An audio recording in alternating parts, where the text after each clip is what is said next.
We're now going to talk a little bit about an issue that's of interest to cognitive scientists, but may not be of much interest to engineers. So if you're an engineer, you can just ignore this video.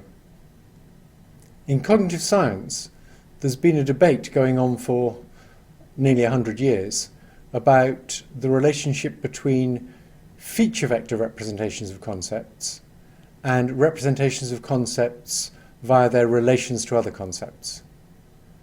And the learning algorithm we've just seen for family trees has a lot to say about that debate. We're now going to make a brief diversion into cognitive science. There's been a long debate between two rival theories of what it means to have a concept. The feature theory says a concept is a big set of semantic features.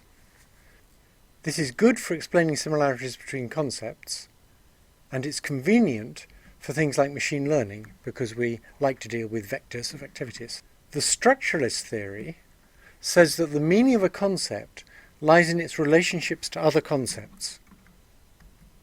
So conceptual knowledge is best expressed not as a big vector, but as a relational graph. In the early 1970s, Marvin Minsky used the limitations of perceptrons as evidence against feature vectors and in favour of relational graph representations. My belief is that both sides in this debate are wrong, because both sides believe that the two theories are rivals, and they're not rivals at all.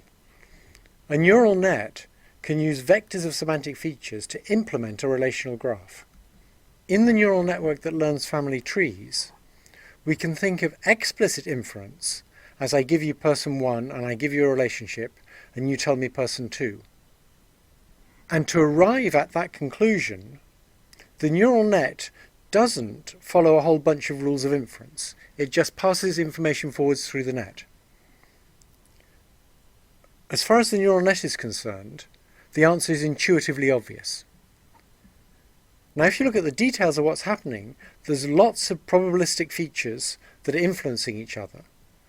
We call these microfeatures to sort of emphasize they're not like explicit conscious features.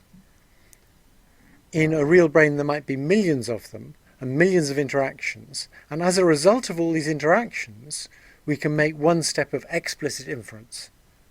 And that's what we believe is involved in just seeing the answer to something. There are no intervening conscious steps, but nevertheless there's a lot of computation going on in the interactions of neurons. So we may use explicit rules for conscious deliberate reasoning, but a lot of our common sense reasoning, particularly analogical reasoning, works by just seeing the answer, with no conscious intervening steps. And even when we do conscious reasoning, we have to have some way of just seeing which rules apply in order to avoid an infinite regress. So many people, when they think about implementing a relational graph in a neural net, just assume that you should make a neuron correspond to a node in the relational graph and a connection between two neurons correspond to a binary relationship.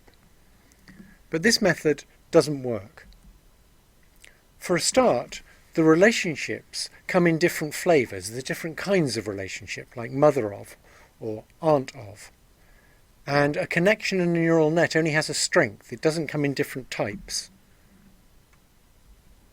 Also, we need to deal with ternary relationships, like A is between B and C. We still don't know for sure the right way to implement relational knowledge in a neural net.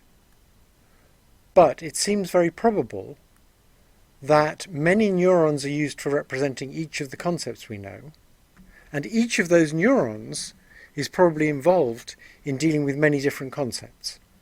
This is called a distributed representation. It's a many-to-many mapping between concepts and neurons.